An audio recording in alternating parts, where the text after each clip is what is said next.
So it's my pleasure I'd like to introduce Bill Nelson, who is an attorney and the environmental and energy strategies practice at Godfrey and Kahn. He focuses on assisting commercial, industrial, and municipal clients on a wide range of environmental and energy issues, including complex remediation matters. He interfaces with state and federal environmental agencies in redevelopment of brownfield properties and permitting and enforcement defense matters and renewable energy development projects. Prior to joining Godfrey and Kahn, Bill was an attorney with the Wisconsin Department of Natural Resources. He also represents Superior Bioconservancy in our efforts to change beaver policy in Wisconsin. And Bill is just a wonderful guy to work with, and he's here to give us a little bit of up to date. And because he has worked for the Department of Natural Resources prior to now, he's got an inside track on how the critter talks and walks. Thanks, Bob. No, thank you, everybody. Thanks for this opportunity to discuss the environmental assessment sort of challenge that we're seeking, and provide a little bit insight on what I think are kind of like best management or best practices for talking with agencies. After all, they're people. They comprise of usually people trying their best with the tools they have, and sometimes there's opportunity to make that easier for them to have solutions that you want that are supported by better science. And I hope that's going to be part of the process that we're involved in together. And I'm going to drill in on that with this little presentation. I will say this is the shortest presentation I've been asked to give with 15 minutes. I'm going to try to give some time to questions. I'm going to share my screen. Please tell me if it's not in presentation mode still. Are you seeing the full screen now? Yeah, it is now. Yes, you're okay, up. Great. Awesome. Thank you. So just a little bit of additional information about myself. This is my LinkedIn QR code. So feel free, if you have questions, you can bother me on that, or not bother me, comment and send me messages. And as Bob was saying, my primary background when I was at Wisconsin DNR and before that was like environmental cleanups and remediation sites, Superfund sites, which are, looking at a problem someone or some entity caused. Usually they're long gone or they're around, but now it's a legacy issue that they're trying to rectify and make a piece of land better. What I find very interesting since leaving DNR and now being more engaged with certain nonprofit groups, tribes, certain other types of clients, municipalities, are these more longstanding sort of management of land areas and watersheds and forest management concerns, like those things that they're not going away. They're going to be an issue for a long time, and there's usually a better way of doing it. And it's just a matter of like trying to find the right people, getting into the room and sort of come up with solutions. So ideally, the proposal or the suggestions that you're offering are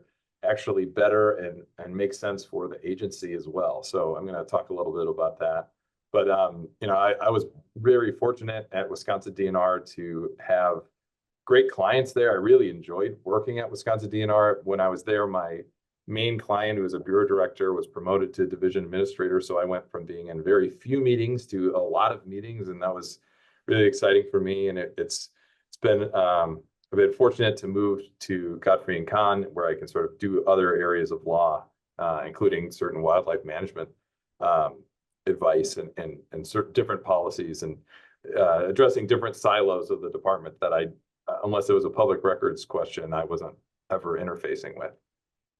So as Bob was alluding to, I've been helping out with the petition for a new environmental assessment of beaver policy in Wisconsin. And Godfrey and Kahn, with our litigation team, serve as Wisconsin local counsel for that.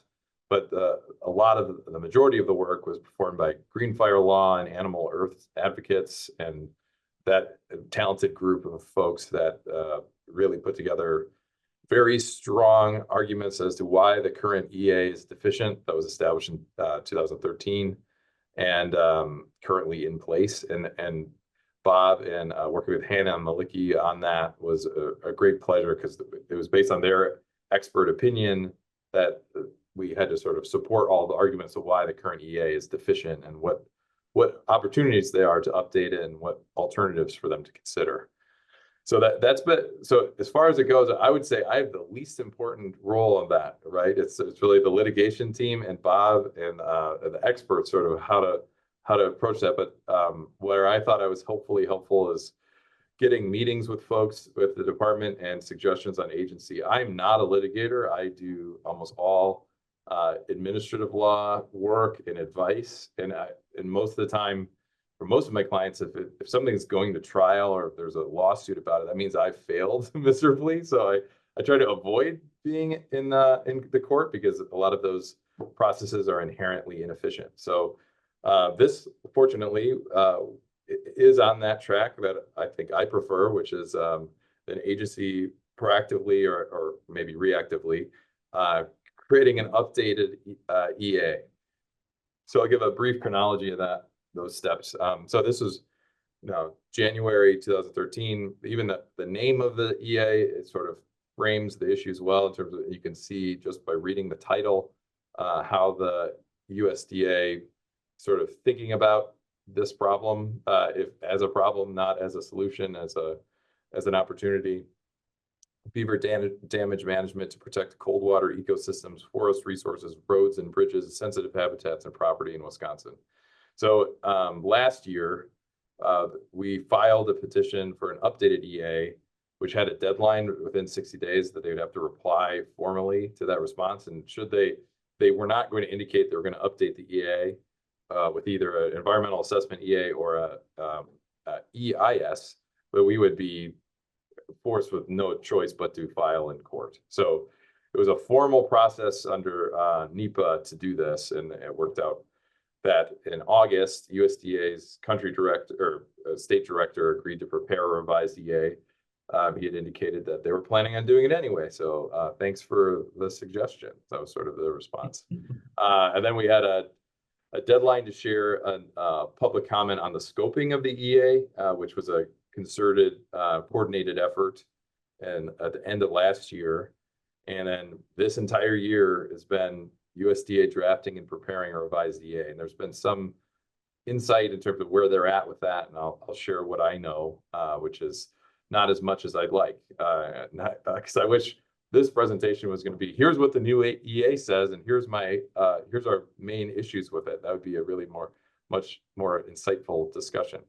But we have what we have. So, Bob has some insight that the EA at least is planned and expected to be shared in November of this year. And that will set in place a 60-day, likely 60-day comment period, or a certain comment period for where the coordinated response would be likely, similar to the scope. And we've been told that significant sections are complete, which makes sense. It's a pretty large document. And that we know that, like the previous EA, certain elements and components of the EA is a product of collaboration with certain programs with DNR. And I'd say certain programs because probably limited to certain wildlife programs and perhaps the fisheries program, but not, say, the water quality program or other programs that are traditionally involved with the Clean Water Act and certain provisions that have to do with climate change. That a lot of the provisions of the EA that we took issue with are, those are the programs we would like to have some input on this revised EA. So that's sort of where we're at. I'm happy to answer questions about that, and maybe I'll have a Q&A section at the end. But I did want to share some big picture thoughts about how these processes work, how I've seen them, how I sort of am still an optimist with a lot of these processes that exist. And I think a lot of it has to do with sort of recognizing that modern environmental law and majority of environmental regulations are very new, especially in this country. I mean, the modern environmental law has only been around for 50 years or so. They're predating that. It was a lot of tort law where, sewage running down the street, going onto another property. It was a property issue between landowners, and, left with, and that sort of spurred a lot of that dynamic, and the vacuum of regulation spurred the modern environmental movement. And so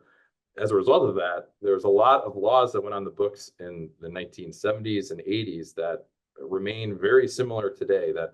And that can be a good thing and a bad thing. It's a good thing in that you have bedrock environmental policy where it was a good idea then, it's still a good idea now. Like certain things about what we can tolerate in our environment. I mean, there are certain things that we don't want to see backsliding where that is lax. But where you're talking about a dynamic species management issue, that is, and also concerning climate change and certain things that are out of the regulatory agency's control, those are not contemplated by this dynamic. So you have this, well-intended regulation that's very narrow, and you may have prohibitions and things that are just not contemplated if they were written today. The same group of people that were writing these regulations in the 1970s, if they were charged with that task today, certain things are going to be left out. So the means to assess and measure the benefits of a species don't exist in a lot of these traditional laws and regulations where it should have been in an ideal world. But so how do we deal with that? How do we grapple with this sort of glaring omission? And that's what I want to talk about with my remaining time. So as I mentioned, I'm not a litigator, but I'm heavily involved in providing advice on big picture disputes, concerns, and how to crack the nut with getting traction with agencies all the time. It's like a primary thing I'm doing on so many spinning plates at once.